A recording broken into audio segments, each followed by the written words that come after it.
Welcome to another episode of Founders Club. Today I'm going to be sitting down with Kenny Simpson of the Simpson mortgage team at C2 Financial. He has managed thousands of units over his career and been involved in many multifamily projects. And he's also the host of the Get in the Cash Flow Game with K&K podcast. We're going to be talking about all of his biggest marketing lessons that he learned working with Gary Vee, how you can automate and scale many parts of your real estate business with software and virtual assistants, and his strategies for earning and generating massive cash flow.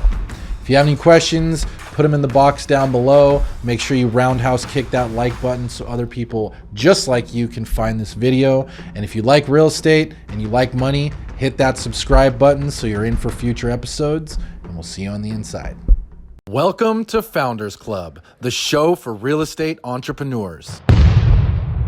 So sitting here with Kenny Simpson, excited to have a good real estate marketing, cheers, potentially crypto related conversation. Oh God, here we go. But I remember when I first met you, something I thought was like, whoa, that was pretty cool, was you had this like, I don't know what it was, but it was like an old school Impala or something like that. 67 Lincoln Continental, yeah. The Lincoln Continental, yeah. You still have that? Yeah. Man, that's a sweet car. That's a sweet That ride. car literally gets like, it's funny because I have it, but it's a rarity. So that car gets so much attention, it's literally insane.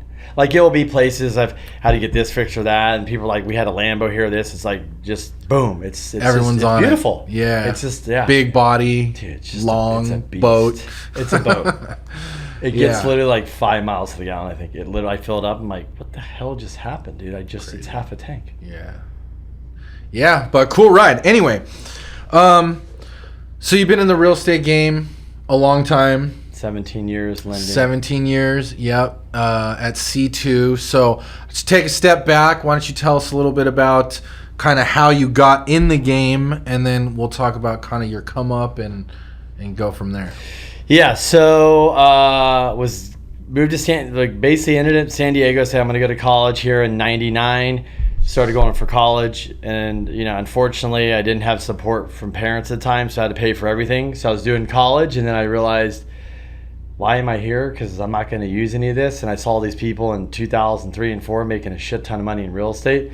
So I ended up, buddy literally called me when I was thinking about calling him, no joke, like literally called me the day before I was going to call him, and I was going to ask him, can I come work with you? And he said, do you want to come work with me? I was like, this is weird. So I went and worked with him, and that was, we did a branch, I was processing, did loans, and then at that time, then the market crashed. And that's when everybody got their PhD and getting their ass whooped. Mm-hmm. Or as Mike Tyson says, what is it? You get punched in the mouth, or Then you know how it really is. Yeah. So I got that, and then that's why I feel like my journey really began. And it was 2008. Basically hit the reset button, and I met Crystal, my wife. I knew her. We got together, and then I was like, dude, what are we gonna do? And I was living in a 1-bedroom apartment in Encinitas, and we started working out of that. And then just moved into office, and lo and behold, did a bunch of loans, bought a bunch of real estate, and had a property management company. We had 1,500 units at the height, sold that, did a lot of stuff with rehabs, just the whole gamut, Mm-hmm. And then realized, okay, we want to have a family. You cannot work 80, 100 hours a week. Sold the property management company and realized we're going to do loans. And we're going to buy, you just keep buying multifamily real estate. And then I ended up saying, man, I need to take out my time, but I need to learn this marketing and social media game. And I ended up doing the 4D, landed in Gary Vee's office. Michelle came, and he looked at me. He's like, why are you here? And I told him my story. He's like, so what are you doing here? I was like, I don't know. I just like social media. He goes, well, go back to San Diego and fucking give it all away and just go on camera. I'm like, what does that mean? He goes, you'll figure it out. And so we started a podcast and started doing content, and I think we're 140 episodes into the podcast. That's awesome. And so just own a bunch of real estate, and honestly working on the brand and marketing, and just now I'm sitting here with you. Yeah, cool. No, so I want to there's a lot there that I want to kind of get into. I know you did study with Gary, which I think is super cool. and I know you're big on investing, which I definitely want to touch on, especially in the multifamily stuff, especially right now. Why don't we start with just your come up in the loan business? Talk to me about from where you started to like building it to a big business. You know, the loan business is interesting. I got in, it was like subprime. So unfortunately, I literally just was in that world. I didn't even really know about a paper. And then, you know, to hear people go, oh, you do subprime? Well, that's like, we look at you like you're a rat. And I go, what do you mean? They're like, oh, we don't even touch. I just do a paper. They're like, that business is going to go away. You're like, sure, it will.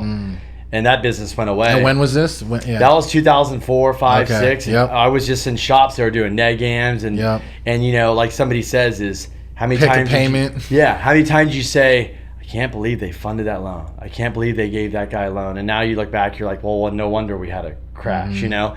And so after I kind of shook that off, when I hit the reset button, obviously it was just a paper. So when I started over again, I ended up back and just, you know, kind of doing my own thing. I never really wanted to be big or have a branch, just kind of always wanted to create like me, my team model.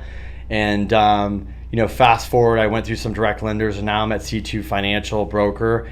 And really what I focus on is I'm there because I feel like best rates, best service. Direct lending model wasn't for me. And I can kind of be an entrepreneur or entrepreneur and do what I want to do.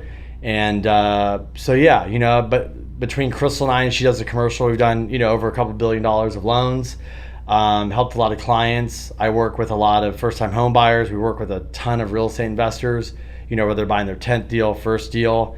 Obviously, our knowledge and backgrounds helped. And so today, as I sit here, learning from guys that are bigger than me, I think where my model's going is a lot of my business, 95 is from referral, which is great, but I really want to start building the consumer direct model. So we're doing a ton of testing with, you know, Instagram, Facebook, Google, Bing. I'm actually gonna next week start shooting a commercial, start trying commercial, you know, TV. I'm trying it all. So my goal is I'm gonna try 12 different things, see what works, and figure out in 6 months to 12 months it works and plow all the money in and go. And that's why I realized, you know, having the podcast, doing the content, the personal brand, somebody like you, I get a referral, you hang up with me, you go online, look at me, I go, oh my gosh, I listen to your podcast, it really helps. So the Gary thing is right, it works. So I've been jabbing a lot. Yep. And it's time to start hooking, which is, I think, start utilizing all this stuff you used. To like tie it all together. Yeah. And I didn't really realize where I'd land or what it's going to get me at. And now I realize, like Gary says, if somebody goes online and whether you're an agent says, I'm going to use you or you, and I look up and you have nothing online and you have 100 YouTube videos and this brand, I'm probably going to pick you. And you have 100 5-star reviews. Yep. So I think you understand that too. So that's kind of the model, and that's, I think, the future of loans is, you know, there's the Quickens and all these. It's great, but you can be a smaller guy, have a brand, and do your own marketing and really crush it. And how's your team set up now? It's you and how many people? Yeah, so it's me. I have marketing. So Monty does marketing. We have a team over there. And then really it's me and 3 girls now. And they just literally focus on processing. And then I'm going to bring in a junior LO under me to start helping with the leads. And then I'm more like, I really like to be like lean and mean and just really working on the systems. So a lot of it's automation. So when a client comes in, you know, because you're on the other side of this deal. So a client comes in, they fill out a loan app. Some of them don't know what the hell the loan process is. They've never done it. We've done it 50 times, 100 times, 1,000 times. So we use a lot of automation. So they come in, they're getting dripped on, appraisals ordered, CDs out, disclosures out. They're getting an email, they're getting a text. The agent's getting notified when they need to. I'm sending a video to the client too. It says, you don't know what an appraisal is? Click here, let me explain it. You don't know what a CD is? Click here. You don't know what a closing, you know, like understanding closing, like, so I'm really using technology, automation, and figuring out how to basically use these systems and bring them all together. So I put myself into it, whatever business you are, and go, if I'm walking through this experience and I have never done this or I've done it, what am I looking for? And I think consumers now, they want efficiency, they want transparency, they want speed, and they also want good rates. But they, you know, if you can communicate with them through technology and automation, I save a lot of extra calls to my team, to everything. That's just, it's, to us, it's, I know a client wants an answer, but it's a lot of waste of time because I can give them the same video to the same people because I'm getting the same questions. Yeah. Exactly. So that's what's really built over is just, and then obviously the power of a personal brand and using, technology like Instagram, Facebook, and LinkedIn, or just, podcasts. It's insane. Like just getting your story out there and people hearing and go, oh, I want to work with a guy like that because of all these things. Yeah. Yeah, what I like what you said there, a couple things. One, automation. I think the more things you can automate in the business, the better. The more time freedom you're going to have, the more efficient you're going to be, all that stuff. So I want to get to that. But also the customer experience. It sounds like you're heavy focused on the customer experience, which is something that we talk about a lot, is how to build a business the right way, right? Is focusing on the customer experience, and then that means sometimes you might have to say no to things that make you more money, or you might have to like go the extra mile and like really go out of your way to do something, but because you're delivering that customer experience, you're delivering the word of mouth, the 5-star reviews, and this bank of like goodwill. Yeah. So as far as the automation side of things goes, talk to me about how you're doing that. Like what tools are you using? And what pieces are you automating? Yeah, so when you come from a direct lending world, you kind of are plugged into their system. So if it doesn't work for you, you don't have a choice, right? They've already built the system. So I didn't like all the tools. So now you come in the broker world, you just have like a la carte of options. So you start testing and you start calling people and friends that are already, hey, you've been a broker longer. What are you using? What are you using? What are you using? Or, hey, what's this guy? Seems like he has to figure out what are you using. So, for the loan officer origination system, there's Point, there's Encompass. We use a thing called Lending Pad. And so we have that. And then CRM system is SetShape. So they all link together. They all talk together. Yeah. Mm-hmm. And so what it is that, I send an email to you, you click a link, you're filling out an application, and then you get to depending on your answer to the questions, then you're going to get a list of items I need, and you upload them in the bucket. If you don't upload, if I have 10 and you upload 8, you're going to get an email back saying, Oliver, you owe me 2 more. And so you can see how it's going. And then when I get a loan approval on the backside, I basically say, here's the conditions we need, same thing, and upload. So I'm not trying to make it really streamlined process. And the beautiful thing about brokerage, which I didn't know, is when I came over, everybody's like, oh, have you ever heard of this company called UWM? And I was like, I heard of them, but everybody's making this big deal. They're like, they close loans, they've just figured it out. And so, I could take somebody that called me, 3 weeks ago and said, hey, past client, we need to buy a home, and I just wrote an offer for 15 days. Is that a problem? Usually you're panicking, and I was like, well, it's not a problem for me. Can you guys move that fast? So, you get the contract on Friday at 5, Monday order the appraisal. By the next Monday, we're clear to close loan docs out. How do you do that? You got to have a system. Mm-hmm. It's not just me. I've got to have me. I've got to have my AMC. I've got to have my lender. So not just me working alone is not it. My lender has to have the same system, AMC, all that. And appraisers have to be like, you got to be working with title escrow that can move quick too. Yep. If you're telling me your title and escrow is taking 3-4 days to give me stuff because they're busy, that's a problem for the selling agent when I call you and say, hey, they're holding up the deal. Yeah. So I'm using CRMs that communicate with my LOS system. So when I make an update in an LOS system that says, hey, Oliver, your disclosures went out, I don't have to call you and say, you get a text, you get an email. And you also get like I said, the link in there. If you don't know, what am I supposed to do here? There's a video to tell you. Yeah. So I just leave it all. That's the part I think is super interesting, and something I think that everyone should be doing for their business, right? Is find those like frequently asked questions or points of confusion and just create a quick video around it, which you can add to your YouTube library and put out on all your channels.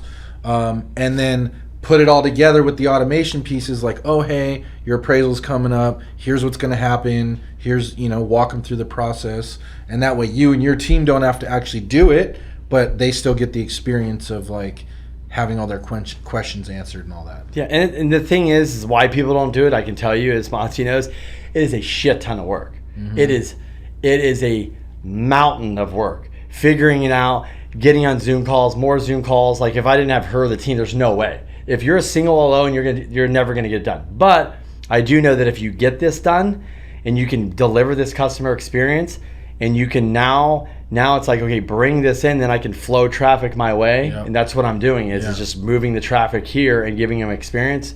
Just like anything, you're going to go back. You're going to get the referrals. You're going to crush it. So, I was always told by a top producer, it's like, don't go get the business first, build your system first. So I really focus on that. I mean, my referral business is great, but you can do a lot more with marketing, as you know. So that's why I'm like, okay, get this done, turn up the marketing, let's go. That's great. How long did it take you to put it all together? Man, I'd say we've been working on it for definitely since last year. But I would say we tested systems. These people say that doesn't work. These people say there's this. So you also have to go through systems. Oh, yeah, you got to go through companies and be like, basically, I just got sold a turd.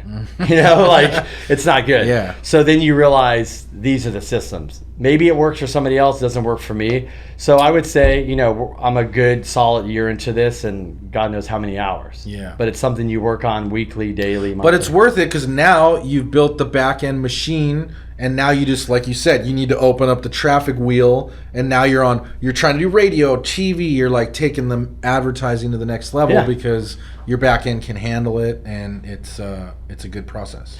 Yeah, and then we have another company we work with called Verse. I don't know if you heard of them. Yeah. Yeah, so a lead comes in, they'll call, they'll text, they'll ask the questions. So they'll basically make sure if I get somebody on the phone, it's the qualified lead, and we'll do the live transfers. So we got that set up. Yeah. That's huge. So you're not stressed about, oh my gosh, you got 10 leads today. You're like, if I get a call, it's already been vetted, and it should be somebody that I should be talking to, not I got to call these 10 leads and I can't get a hold of anybody and I'm chasing them. They do the chasing, and you just get the goods. Great product. Yeah. I don't want to call it a product because it's real people behind it, but it's awesome bolt on to your business. Yeah. I know agents use it. It's like both. Yeah. The Tall brothers, right? Right. David Tall. Shout out David Tall. Yeah. Okay, cool. So what's next then?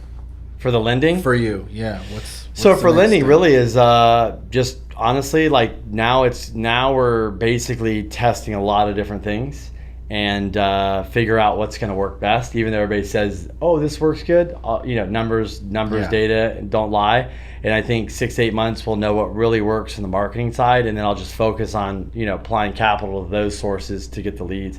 Really my goal is I've done loans long enough, and I'm like, I know what the consumer wants, and I know that I can get my refi. I tell people, if you get a refi with me, you're 15 days or less, we're done.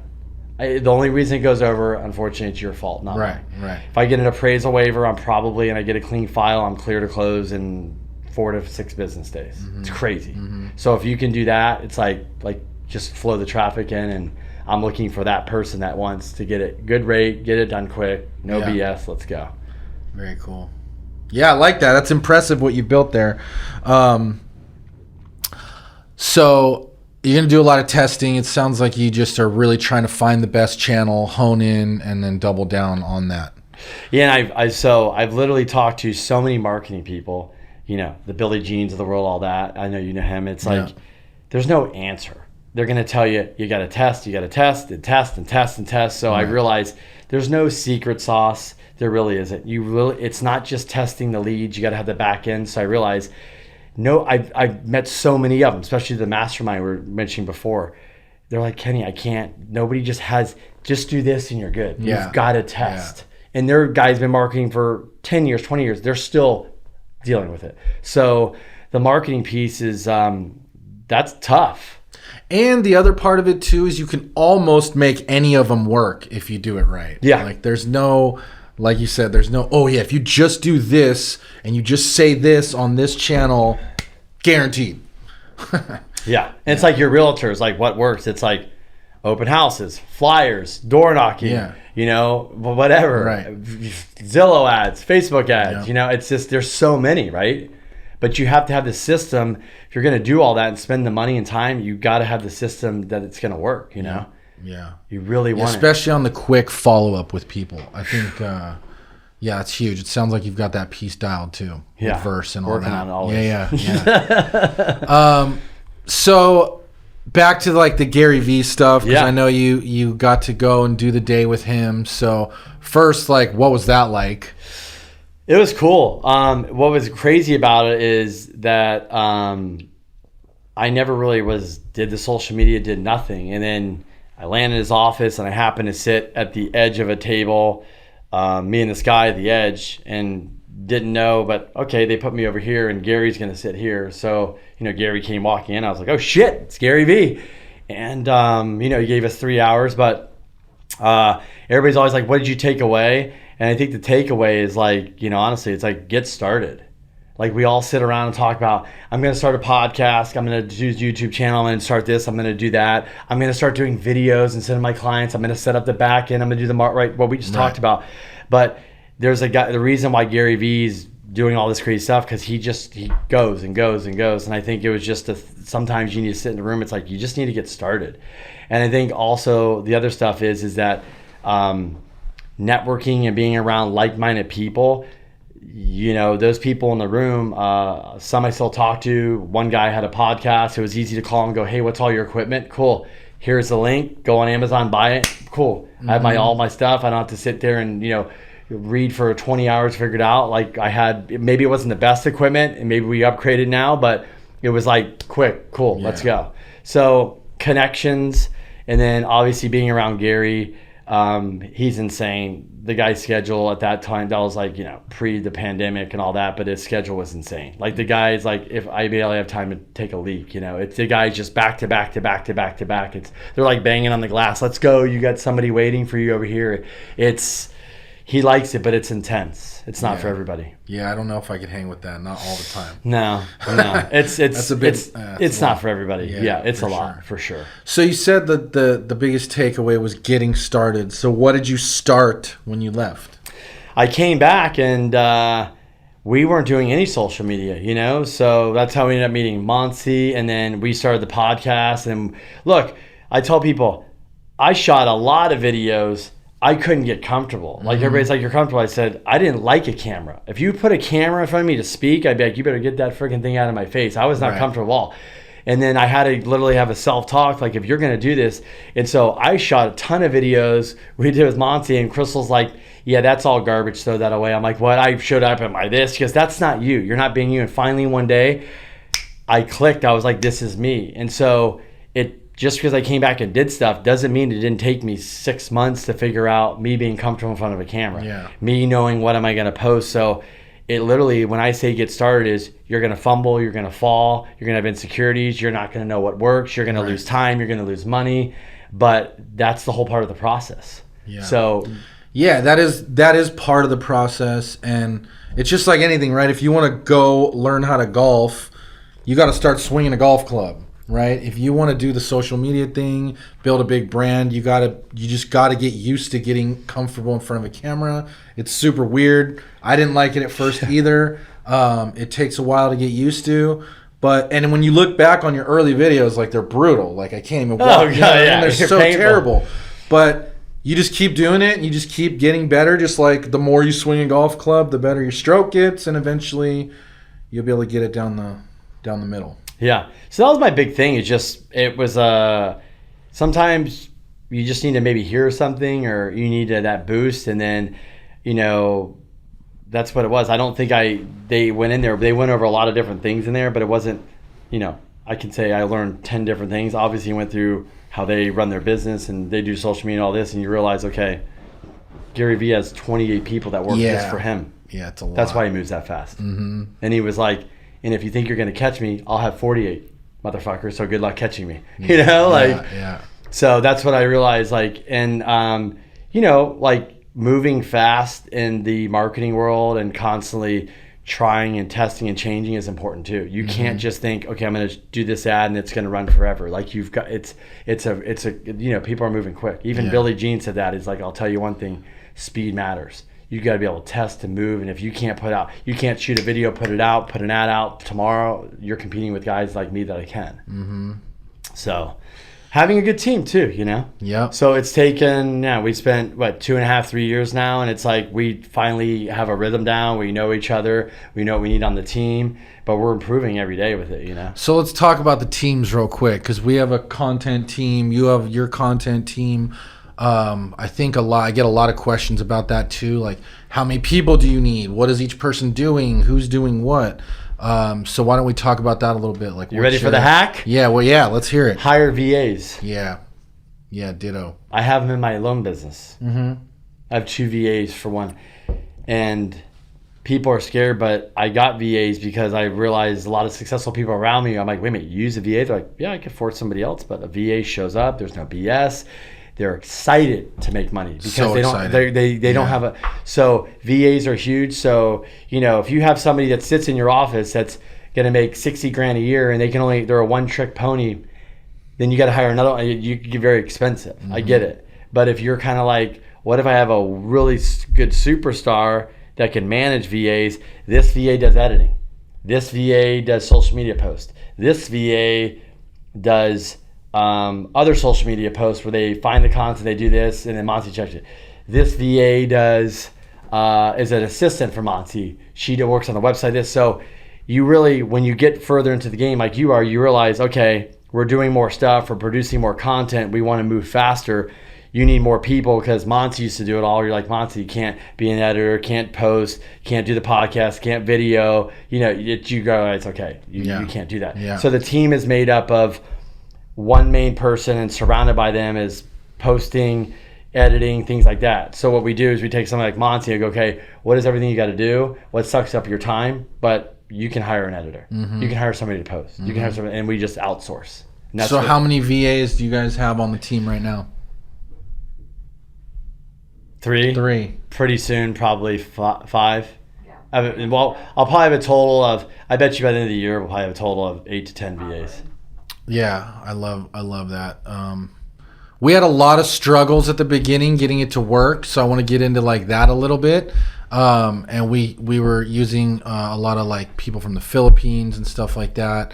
Now we found a company called Virtual Latinos. They're all Central and South Americans. They've been really good for us. We got them in our property management thank you. company.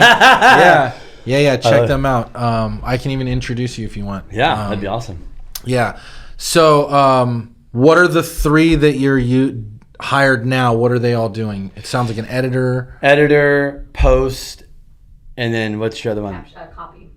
Copy. Yeah. Copy. Like copy, writing the posts. And then we're working on writing. And I'll tell people this is, we're gonna probably get another editor because I'm like, Monty, I want to produce more. I go into these masterminds and there's Chris Kahn up there, if you know who he is, and he's like, we get a call, he's like, yeah, you need to post more, dude.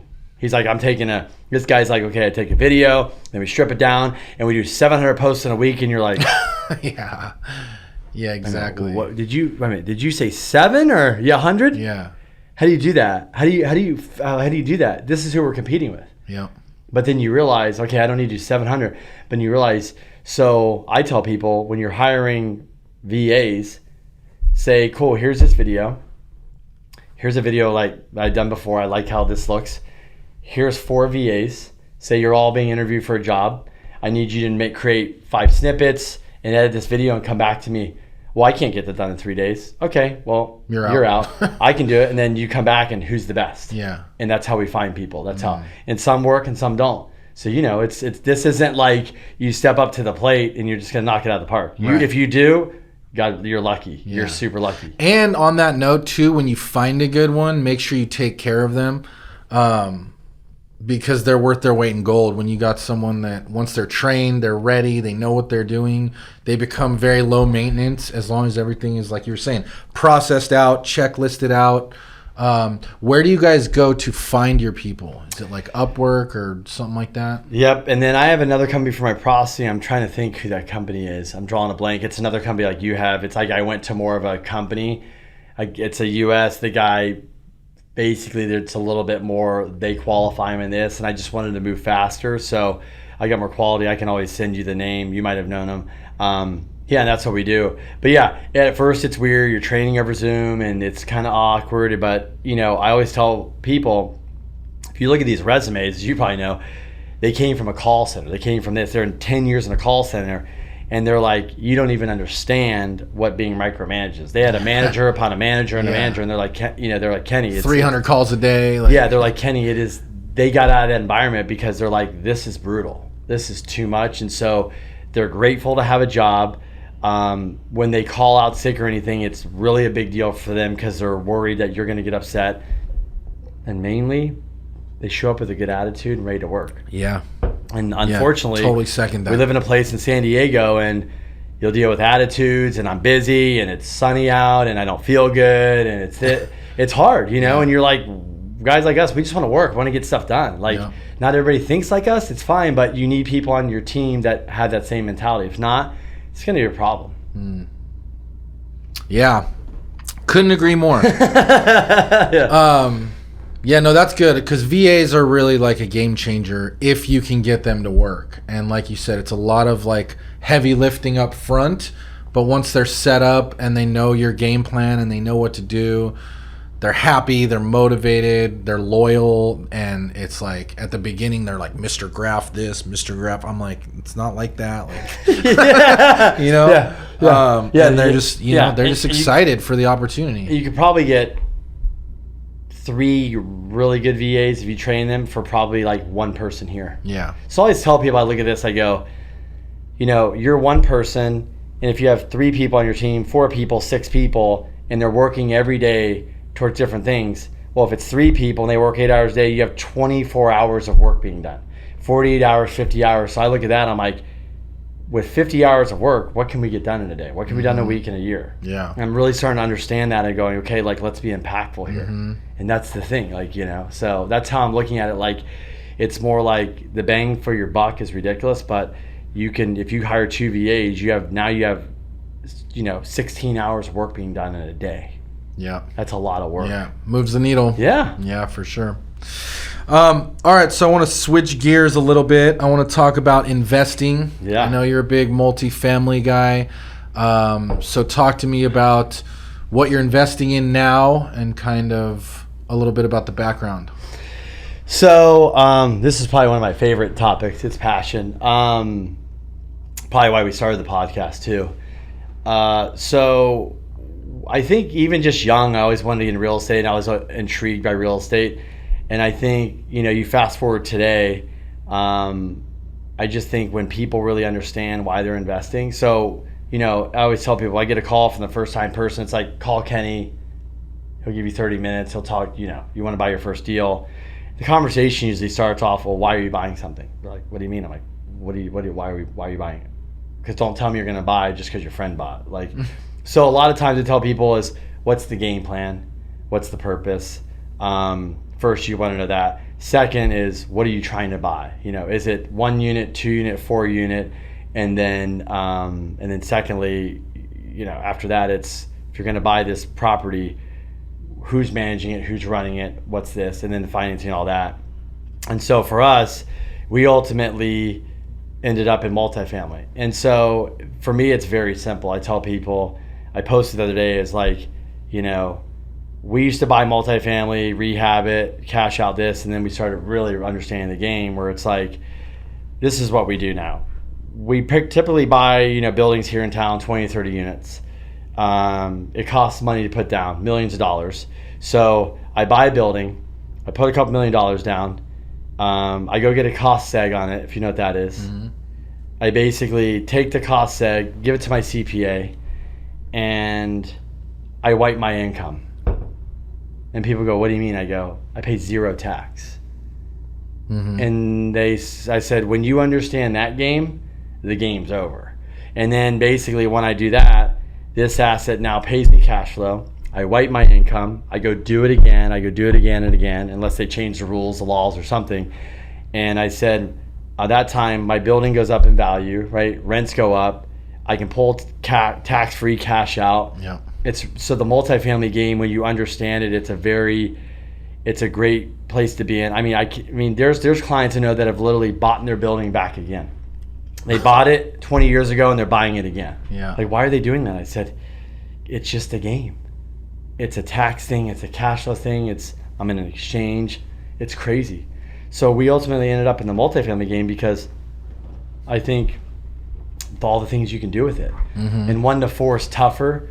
It's harder to scale. I tell people if you have 100 homes and you want to sell them all once and trade up, that's really, you got to be a magician. Yeah. But if you have 100 units and you want to sell it and trade up, it's a lot easier. Yeah. So that's why I ultimately picked the multifamily game. I think a lot of people start with a 1 to 4, which is smart, and they get their feet wet, and then they move on. And I think you move on because you get educated. You start listening to podcasts. You read books. Look, let's be honest. There's more data and information than ever before. Mm-hmm. I think that's why more people are in multifamily. Even I was listening to Grant. He said, the last 5 years ago, the amount of money that's come into people buying assets that pay them cash flow is out of control. And I'm like, yeah, because I think the internet, the international community is now seeing the podcast. The word's out. Exactly. The word is out. Yeah. And so they realize this is a really good business from a lot of different standpoints. So I like that. We also manage, over 1,000 units. So I got a PhD. We rehab 500 units, turned 2,000, rehab 40 buildings. We did so much stuff. It was insane. We helped people build portfolios. Probably didn't make as much money as you're doing yourself, but we really learned the game and got around a lot of people and got a lot of respect. And so, for me, it's really simple. I tell people, this is exactly my philosophy. Monty's heard me say this a million times, but I actually rent a home now. I don't own. So we're getting pretty close to where 2 years, 2 more buildings, where I'll basically be able to wake up and the cash flow will pay for my life and a really nice home, and I'll never have to work again. So I get to wake up every day, go to work to buy another building, not to pay my bills, not to chase the buck. Oh, I like that. And so I tell people, you don't have to follow my thing, I said, but I'm around a lot of mentors that they decided to do that first instead of going to buy the car, buy the house, do all this stuff. And then they're like, now how are you going to build this? It's really challenging. So we built this first and I can do that second. So my goal in life, I tell people, is just cash flow driven. And so when I wake up every day, I know where my dollar's going. I know that some's going, if it's going to tax, if it's going to this, that, but I save a lot of our money and I put it to work because I know why I'm putting it to work. And at one point we'll buy a nice house, put the money down, I'm okay with it, and I'll have the cash flow, pay that, my life, everything. And then now I get to wake up and go to work just to buy more units, which is more of a generational legacy wealth thing. Yeah. And that's literally my mindset. And it's like, I get razzed by friends and everybody, even Crystal's like, I said, behind the prize, baby, Yeah. So that's really the game for me. That's through mentorship. That's from people I've known. You know people that, going a couple thousand units here, it's like, look, they worked hard, but the life's pretty easy. They work, but it's easy. It's coming in every month. And so I've done loans for 17 years and I've got to see people's financials and how they spend money and how it's amazing how many people make good money, but they literally have nothing left over. And I see the stress and I see the anxiety and I see how I'm going to save for college and all this. And I'm like, this is insane. I don't want to do that. And I see people over here that I've done a lot of loans for that they own properties. They're not stressed. They got cash flow. They got equity they can tap into. You're not driving Lamborghinis, Ferraris. They're just pretty chill. It's the millionaire next door. But but they get to travel. They get to enjoy life. They're hanging out with their kids. And I think that's more attractive to me than having this life where I've got to go grind every day and I'm so stressed out that it's like, if I had to, if I couldn't work for 6 months, I think I'd go broke. I think COVID, like Warren Buffett says, when the tide goes out, he's wearing pants. We were talking about that, this run that we've had. Obviously we don't know where it ends or whatever, but you're going to see the people that are over leveraged. That's what happened last time will happen again. Yeah. So I'd rather be over leveraged on multifamily that's paying me rather than over leveraged on a lifestyle that I got to pay for. Yeah. It's a great way to look at it. I love that. I wish I had my little horn over here. I'd be blaring my horn, but we ran out of batteries.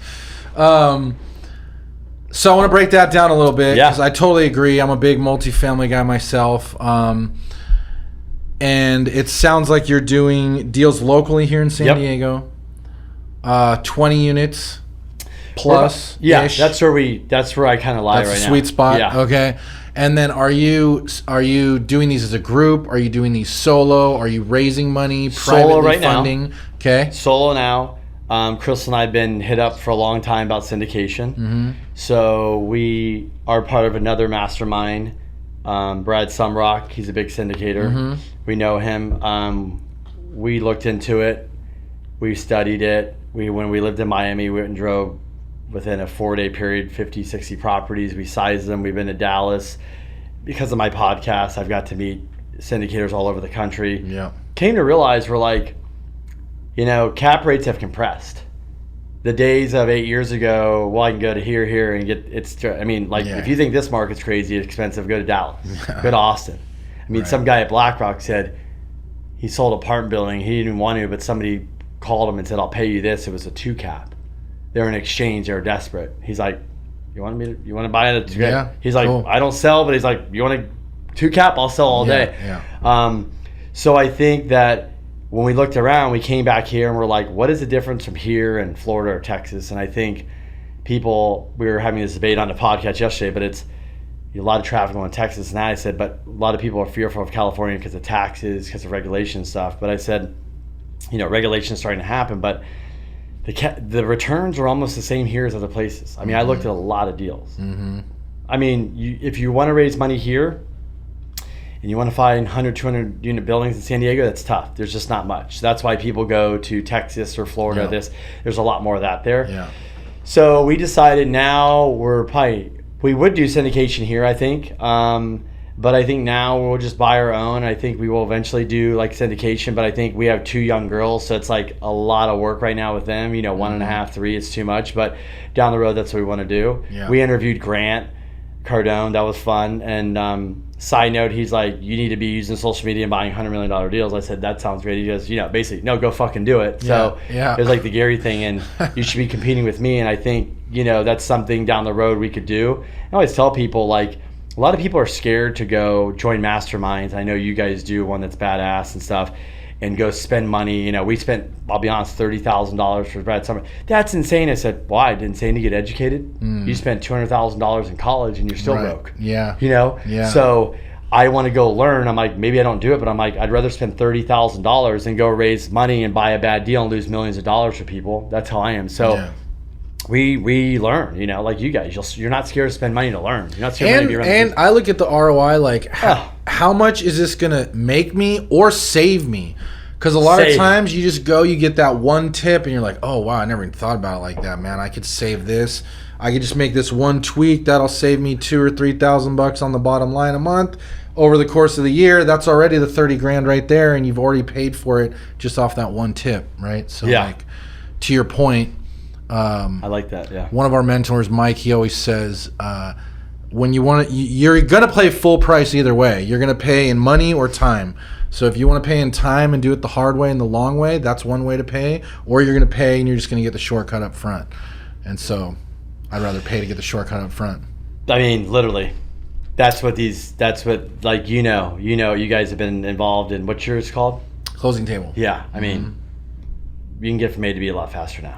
100%. The connections. Yeah. So, I think a lot of people don't realize too, is being a part of these masterminds, when you have people in there that have sold $1 billion exits or this, they are part of groups too, and they're like, what do they need? And I'm like, because they realize that I don't know about this topic, but I bet you somebody in this group is a master of it. Like, somebody could be wealthy and they're like, how do I figure this all out? How do I leave it to my kids? Yeah. But how do I not give them spoil? Like, oh, there's this guy that is bigger and smarter than me. How did he do it? I like how he raised his kids. Oh, I'm gonna get in part of his mastermind, and then I'm gonna fly to his private island and go sit down and have a 2-day powwow with him, and I'm gonna take notes and learn from him. Yep, 100%. That's what these guys are doing. It's like, so I think that like you said, multifamily is the game, and I think it's I like it, and so we are probably going to syndicate, but right now it's not. But we just keep buying. I wish I could buy more and more and more. Because honestly, it's and if you really are in the game and you really understand what's going on in the economy, and you really pay attention to the right people, the right stuff, and you understand what's going on, you would be investing more than you would now. Turn off the Netflix and turn on the YouTube. There you go. And get off the couch. Right? Yeah. All right, cool. So I have a couple more questions. Yeah. One thing I saw on your LinkedIn bio was that you wake up at 3:45. Yeah. Is that true? Yeah. So, yeah. let's just say, yeah, I get up at 3:30 pretty much. That's how it. Are you naturally an early bird, or are you like setting an alarm to like? So crazy thing is that it's rare I wake up to my alarm. That's the crazy part. I was getting up earlier and earlier, and then so I had kids.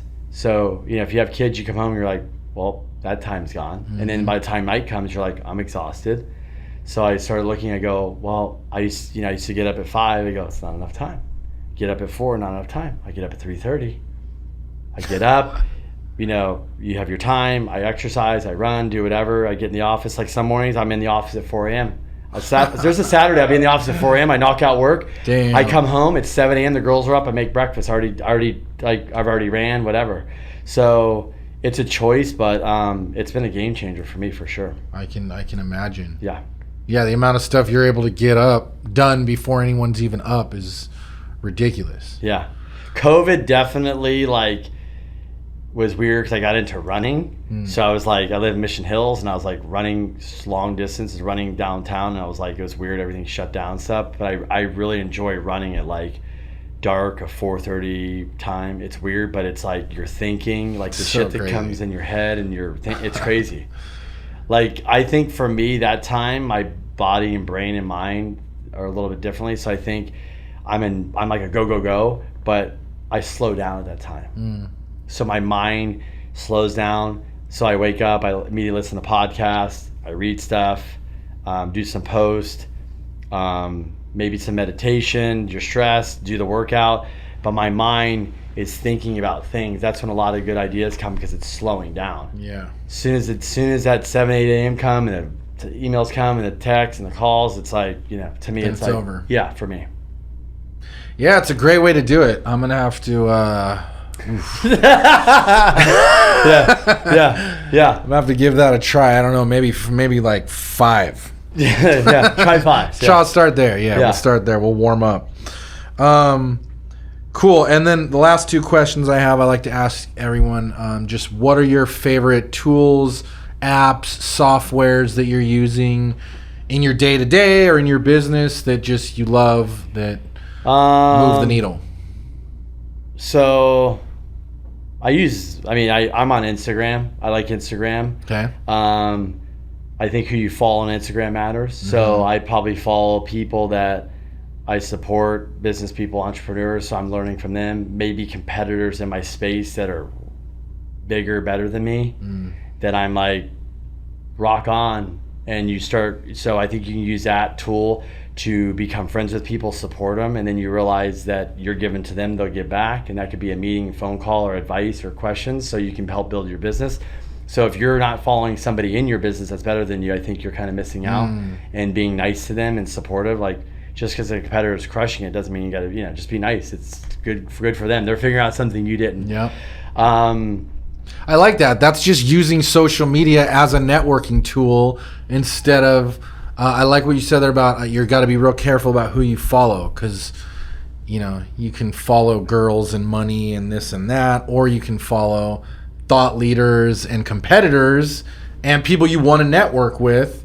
And you can use it to expand your business. Support them, repost them, tag them, say great job, great month, awesome. Like, then they start realizing, and it's like you hit them up with another question, and maybe you get a phone call. So, those guys are learning from somebody. And a lot of times, those guys that are putting out there that are active, I think Gary Vee all taught us this. It's like, be nice, be humble, be grateful. Like. You can't give a call to your competitor and just have a conversation. You got to be a dick. We're here talking about, if I said, what are you using? I'm using. So I think that's that. Apps and stuff, like, I'm trying to think, like, shoot, what else I really like. Obviously, I think in my loan business, we like, the set shape has been really good. Okay. Like, I like that. The more I dive in, the more that's working well for the business. I think anybody having a really good CRM, spending time in that, and really, look, you can spend a lot of time, but the more time you put in to create automation and the videos and this and that can do really well, especially if you're being consistent with emailing your database and keeping in touch. Yeah. But and then tools is for a lot of people, I'd say, is your freaking alarm. And I'll say this about getting up early. Everybody's like, well, what's the tip of getting up early? I'm like, it's actually not the morning, it's the night before. So if you cannot get up early, you've got to have, if you're a coffee drinker, have your coffee ready, have your clothes ready. Do not put your cell phone next to you, put it across the room, make sure you get up off your ass and go get it. Yeah. So when the alarm goes off, and your wife might be like, what is going on? Then you're going to realize I got to move faster because she's going to get up. So a tool is, I think the best is look at what we can do on this. Yeah. You can trade stocks, crypto, whatever, right? It's like, it's crazy. So I think the cell phone is the ultimate tool and time sucker. You can be anywhere in the world, text, email, call. Use it for good or evil. Yeah, exactly. Cool. So last question. I know you have 2 young daughters, you said. I have 2 young boys. Okay. And I always like to ask, what would your advice be to the kids on how to be successful in life? Gosh, that's a good question. I would say number 1 is, like I just said on social media, is like, first of all, be nice. Like, be nice, root for your competitors, not bash on them. I think one thing that I've learned from this whole social media and going into like these masterminds like you have is I walked into a room and you have a lot of successful people, and I realized that there is a group of people out there that is like open arms, willing to share, willing to support you. And it's like in the room and when you're not there. So I would say, like, as a kid, is teach them when they go into the school, it's like you can benefit from being nice and being resourceful. And it's not about just being competition. Competition come together. And I think Grant Cardone, Ty Lopez told him once, he said, when he did 10X, he goes, Grant, you should really have more people on 10X. He goes, well, that's my competition. He goes, but what you don't realize is your competition will make you bigger. And that's when Grant started realizing, he says, I was always like, competition, crush them, screw them. Why would you help them out? And so I would tell kids, go help people out. Go help your competition out. I think it will pay dividends later. I look at Gary Vee's, I look at the Dan Fleischmans, I look at these guys that give, and that they're really successful is because they give the gratitude, and literally what they get in return is beyond success. So I would I'm going to teach my kids is the gratitude to give. Don't expect anything back, but you will get more back. And I looked at Cardone's brand grow, and he goes, it's because I did these masterminds, include all these people, and they have their networks, and they helped me blow up. Yep. And so I realize now, like, you could team up with a competitor and do something big, a mastermind, and be like, what does it matter? We do different things. We're here on the same thing. We're here to help people and grow. So I don't know. To sum it up, it's like kids be, gratitude and help other people out. And I feel like that really ultimately, and be a good person, I think like that's going to go a long way.